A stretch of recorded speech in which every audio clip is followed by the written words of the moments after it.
ওই মুহূর্তে যেই ছেলেটা আপনার পায়ে অথবা কোমরে তার গুলি লাগছিল, সে দেখলাম লাফ দিয়ে ভিতরে আসছে, তো ভাবলাম সে চলে আসতে পারবে, কিন্তু সে আমাকে বলতেছিল যে ভাই আমাকে বাঁচান। তখন আমি ভাবলাম যে আমার তো মানে অবস্থা, এখানে ফ্যামিলি আছে আমার, আমি কিভাবে তার সামনে যাব।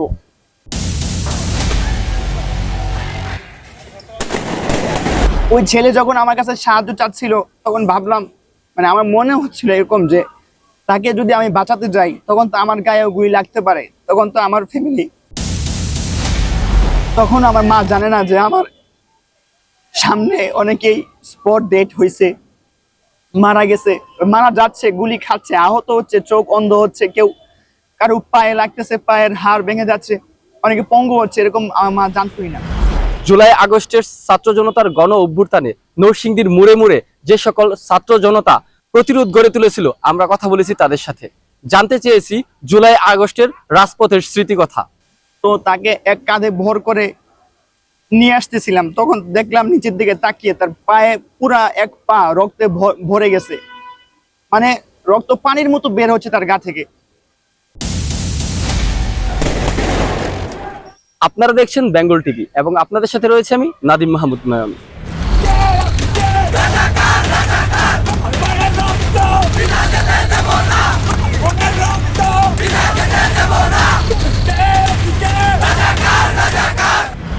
উনিশ তারিখের সন্ধ্যার পূর্বের মুহূর্ত, যখন জেল পুরোপুরি ভেঙে ফেলেছে এবং ভিতর থেকে যত আসামি আছে সব বের হয়ে গিয়েছিল, এবং অস্ত্রাগার যা ছিল ভেঙে সেখান থেকে অস্ত্র, গোলা বারুদ, গুলি, এগুলো লুট হচ্ছিল, এবং অনেকেই অস্ত্র নিয়ে নিয়ে আপনার জেলখানা মোড়ে ভেঙে ফেলা হচ্ছিল।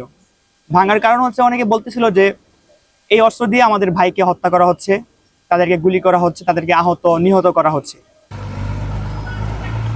আর ছাত্ররা ছিল বা সাধারণ জনগণ, সাধারণ যারা ছিল এরা হচ্ছে জেলখানা মোড়ের পিছনে একটা গেট আছে, ওই গেট বর্তমানে এটা ওয়াল করে ফেলছে, আগে এখানে একটা গেট ছিল, সেই অবধি হচ্ছে সাধারণ ছাত্র এবং সাধারণ জনগণ, আর মুখোমুখি হচ্ছে পুলিশ।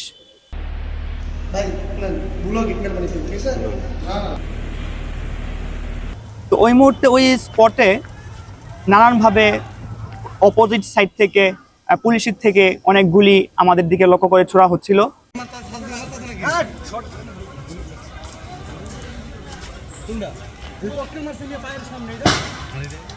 তো মোটামুটি আক্রমণ পাল্টা আক্রমণ, আমাদের কাছে তো কোনো অস্ত্র নেই, যারা সাধারণ ছিল, শিক্ষার্থী ছিল, তাদের কাছে কোনো অস্ত্র নেই। 19 তারিখের ঘটনাটি, সেখানে আপনার তারা পুলিশ আমাদের উপরে অনেক টিয়ার শেল মারতেছিল, এরপর ছিটাগুলি, যেটাকে স্প্রিন্টাল বলি, সেগুলো আমাদেরকে মারা হচ্ছিল। এর মধ্যে একটা ঘটনা ঘটছিল, আমার সামনে টিয়ার শেল এসে পড়লো। টিয়ার শেলটা প্রথম থেকে আমার ভাবনা ছিল আমি এটা হাতে ধরে ফেলে দিব, তো এরকম কয়েকটা ফেলছিলাম, কিন্তু লাস্ট একটা যখন আমি ফেলবো ওই মুহূর্তে ওইটা পুরোপুরি ধোঁয়াটা আমার নাকের উপরে আসা পড়ে, নাক, চোখ, ফুসফুস টোটালি ব্লক, শ্বাস নিতে পারতেছি না, চোখ বন্ধ হয়ে গেছে, মুখের অবস্থা খুব খারাপ, ঝাঁঝালো একটা অবস্থা হয়ে গেছিল। তো আমার আশেপাশে কেউ নাই, সবাই সাইডে সরে গেছিল। তো আমি একদম জেলখানা মোড়ের মেন রোডের মাঝামাঝি অবস্থানে আসছিলাম, ডিসি রোডের যে সাইডটা। তো ওই মুহূর্তে আমার চোখ টোটালি বন্ধ হয়ে গেছিল, যে আমি একটু সাইডে চলে যাব ওই অবস্থাটাও আমার নাই। আমি বলতেছিলাম ভাই আমাকে ধরেন, আমাকে সাইডে নিয়ে যান। তো ওই মুহূর্তে আমার আশপাশে কেউ না, সবাই সাইডে চলে গেছিল।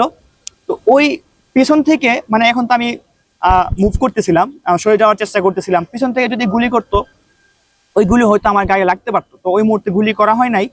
তো আমি আমার অনুমান হিসেব করে আমি সাইডে চলে আসলাম, ওয়াল ধরে, ফার্মেসিগুলো ডান পাশে, ওয়াল ধরে ধরে সামনে আসলাম। তখন সবাই মিলে আমাকে ধরে ধরে আপনার এই আগুনের দিক নিল, কারণ আগুনের তাপ দিলে টিয়ার শেলের যে ধোঁয়াটা বা যে ঝাঁঝালো অবস্থা থাকে সেটা কমে যায়। তো সন্ধ্যার পূর্ব মুহূর্তে যেই মূল পয়েন্ট, সন্ধ্যার পূর্ব মুহূর্তে হচ্ছে আপনার ছাত্র বা সাধারণ যারা জনগণ ছিল তাদের হাতে অস্ত্র চলে আসে, এবং তাদের হাতে গুলিও ছিল, কেউ গুলি আনতেছে, কেউ ম্যাগাজিন আনতেছে, কেউ অস্ত্র আনতেছে।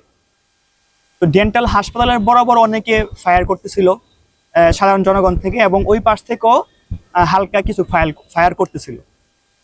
তো আমি এবং আমরা আরো 4-5 জনের মতো আমরা জেলখানার যে পিছনের গেট, এই গেটের বরাবর ছিলাম।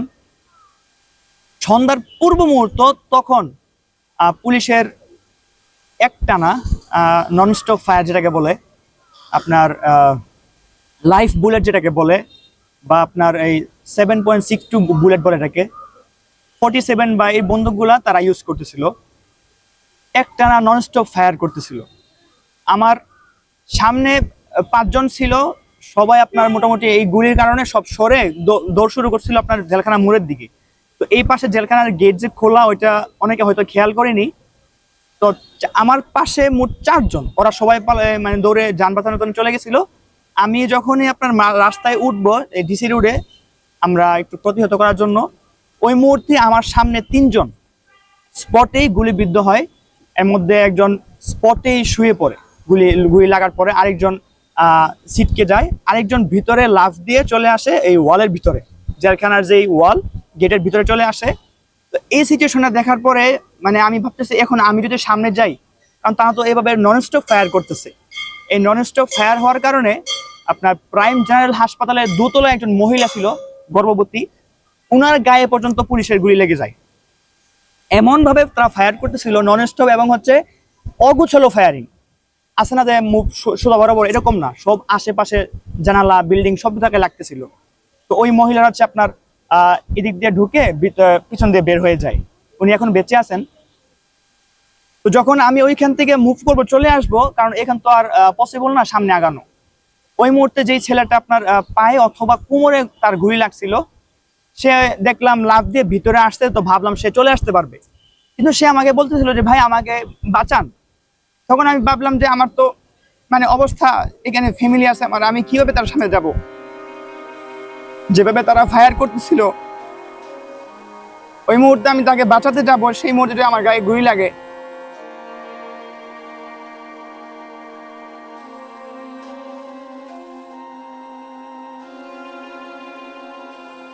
আমার তাৎক্ষণিক মনে হচ্ছিল আমার মা বাবা।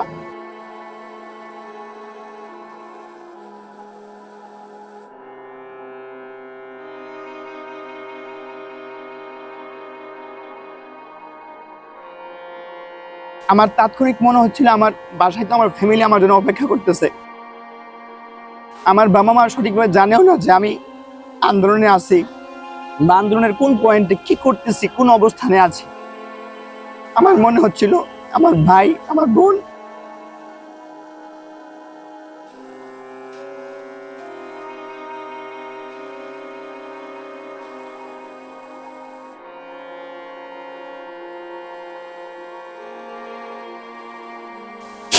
ওই ছেলে যখন আমার কাছে সাহায্য চাচ্ছিল, তখন ভাবলাম মানে আমার মনে হচ্ছিল এরকম যে তাকে যদি আমি বাঁচাতে যাই, তখন তো আমার গায়েও গুলি লাগতে পারে, তখন তো আমার ফ্যামিলি,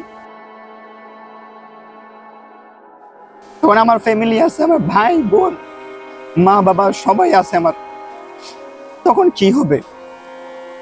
এই চিন্তা করে আমি আবার চলে আসলাম। চলে আসার পরে আবার আমি ফিরে গেলাম যে না ভাই, আমার সামনে এক যোদ্ধা ভাই আহত হইল, তাকে আমার বাঁচানো উচিত। তখন আমি ওই চিন্তা ভাবনা করি তার কাছে এগিয়ে গেলাম। তখন ওর নন স্টপ ফায়ারিং চলতেছেই, যদি একটা গলি আমার গায়ে লাগে, তার অবস্থা আমি দেখতেছি পড়ে আছে। তখন তাকে আমি 2-3 বার চলে আসলাম। তারপর আমার চিন্তা হলো আমার সহযোদ্ধা ভাই, তাকে আমার বাঁচানো উচিত।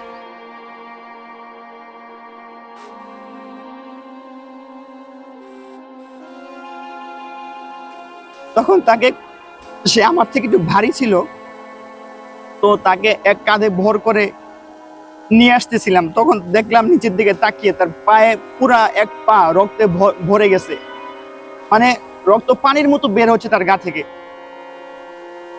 কোন রকম তাকে আমি এগিয়ে জেলখানার মেন গেট পর্যন্ত ভিতর দিয়ে আনলাম। ওই দিন আপনার দুটো গেট খোলা ছিল, এই জন্য ওই 19 জুলাই তো আপনার জেল ভাঙা হয়েছিল। নরসিংদী সহ বাংলাদেশের একটা টার্নিং পয়েন্ট ছিল নরসিংদীর এই জেল ভাঙা। তখন আমি কাউকে পাচ্ছিলাম না যে ওনাকে হ্যান্ড ওভার করবো বা ওনাকে আমরা কয়েকজন মিলে ধরবো। জেলখানার মেন গেট যাওয়ার পরে সেখানে 3-4 জন ছিল, তো 4 জনের মধ্যে 2 জন প্রথম ধরলো 2 কাঁধ করে। এরপর যখন তাকে কোলে নিল, তখন তার পা থেকে পানির মতো রক্তগুলো পড়তেছিল।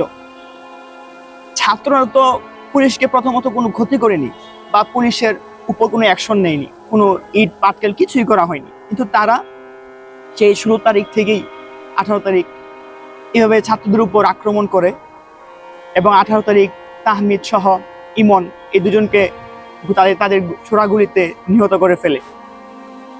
তখনও তো কোনো আন্দোলনের মূল যে পয়েন্ট বা এই গোলাগুলি এরকম ছিল না।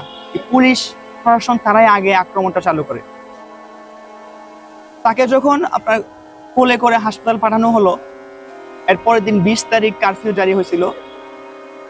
সেদিন আমি হাসপাতাল থেকে অনেকগুলা খোঁজ নিলাম কিছু কিছু হাসপাতালে, যে এই ছেলেটা কি আছে বা এরকম রুগী যে পায়ে গুলি বিদ্ধ হয়েছিল তারা এখানে আসছে কিনা। এখন অব্দি আমি তার খোঁজ পাইনি যে সে আজও বেঁচে আছে নাকি মারা গেছে। আন্দোলন যখন সরাসরি গুলি হচ্ছিল ওই মুহূর্তে সবাই আমার সাথে যোগাযোগ, মানে আন্দোলন যেদিন চলতেছিল প্রত্যেকদিন আমার সাথে যোগাযোগ করতো, অনেকেই কল দিত। ছাত্র দলের ছিল তালহা, মাহির, অনেক শিবিরের ভাইয়েরা কল দিতেন, ওমর ফারুক ভাই, আদনান ছিল, অনেকেই আমাদের এলাকা থেকে কল দিত যে ভাই কি অবস্থা, কি চলতেছে, কোন দিকে আসো, খোঁজ খবর নিত। ওই মুহূর্তে আমার মাও আমাকে কল দিছিল, বাট ওই মুহূর্তে টোটালি ফায়ারিং চলতেছিল। তো আমার নাম্বারটা আমি খেয়াল করছিলাম না। আম্মা কল দিল যে কই তুই।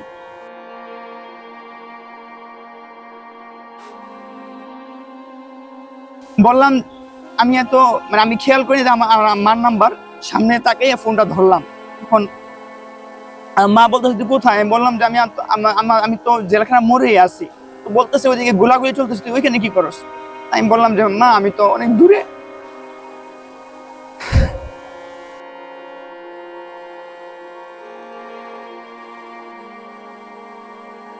যে মা আমি তো যেখানে গোলাগুলি চলে সেখান থেকে অনেক দূরে, আমি তো অনেক দূর থেকে দেখতেছি, আমার এখানে গুলি লাগবে না, অনেক দূরে আমি।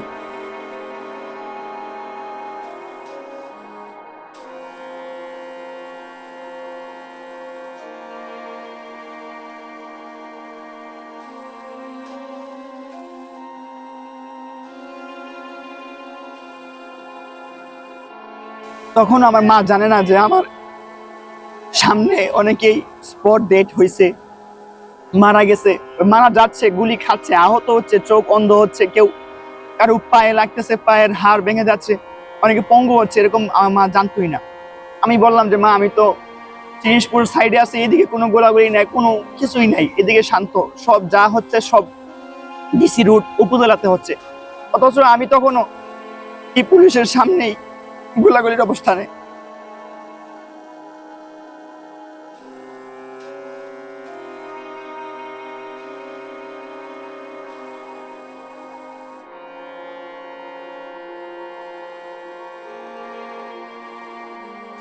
আমার ফ্যামিলিকে আমি বুঝতে দেইনি যে আমার সামনে অবস্থা অনেক খারাপ, আমি খারাপ অবস্থানে আছি, যে আমারও খারাপ কিছু হতে পারে, কোনোভাবে এটা বুঝতে দেইনি। এবং হয়তো এখনো আমার ফ্যামিলি জানে না যে আমি কিরকম মুহূর্তগুলোতে ছিলাম।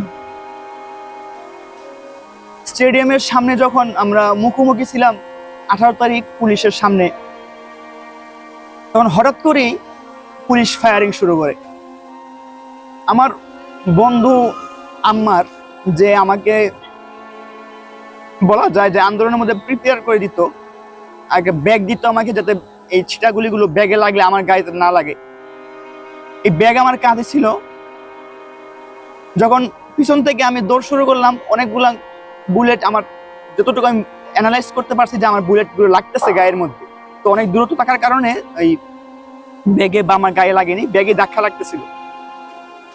তো বাঁচার জন্য স্টেডিয়ামের ভিতর সাইড ঢুকলাম, ঢোকার পরে পুলিশের ফুল টার্গেটে পড়ে গেছি আমি, ফুল টার্গেট, তারা আমার উপরে গুলি করতেছিল।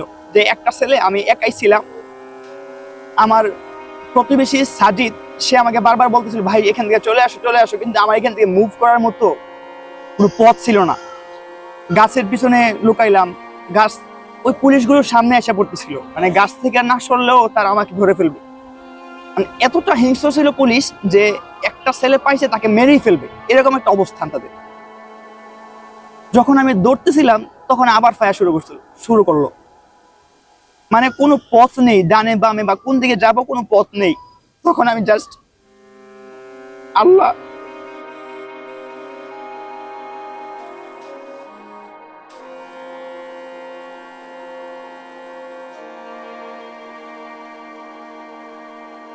আমি শুধু ওই সময় তাকবীর দিচ্ছিলাম, আল্লাহু আকবার বলতেছিলাম, যা হয়েছে হবে, দৌড়। পিছনে আমি খেয়াল করলাম যে প্রত্যেকটা পুলিশ আমার দিকে ফায়ারিং করতেছিল স্টেডিয়ামের গেটের ভিতরে। দৌড়ে স্টেডিয়ামের যে বিএপি গেট বলে ওই অবধি গেলাম, তখনও তাদের নন স্টপ ফায়ার, তারা এইগুলি ছুটতেছিল। 18 তারিখ ওইখানে আমরা অনেকেই লোকাইলাম, ওইখানে মিশুক ছিল, মিশুকের পিছনে অনেকে লোকাইলো, ওইখানে পিলার ছিল, ওই পিলারের পিছনে আমরা অনেকেই লুকাইলাম। তারপর তারা পুলিশ সামনের দিকে অগ্রসর হলো জেলখানার মোড় অব্দি। সেখানে গিয়ে তারা এই ফায়ারিং গুলো করলো এবং সেখানেই এই তাহমিদ নিহত হলো। এরপর ইমন 18 তারিখ নিহত হলো। 20 তারিখ 21 তারিখ যখন কারফিউ জারি হয়েছিল, খুব সম্ভবত 21 তারিখ অথবা 20 তারিখ জেলখানার ব্রিজের উপরে BGB, RAB, army, police, DB, বিভিন্ন প্রশাসনের সেক্টরের লোকেরা ছিল। এর মধ্যে আপনার টিভিএস শোরুম, জেলখানা মোড় যেটার সাইডে টিভিএস শোরুমটা, ওইখানে অনেকেই দাঁড়ানো ছিল। ওই দিন কোনো মিছিল না, এমনি নর্মালি দাঁড়ানো ছিল। হঠাৎ করে ওইখানে দাঁড়ানো অবস্থায় দুজনকে ফায়ার করা হলো। একজনের এই বুক বেদ করে নিচে দিয়ে বের হয়েছে, আর এক মুরব্বীর হয়তো পায়ে লাগছিল, খুব সম্ভবত খেয়াল নেই। একজন সেখানে নিহত হইল।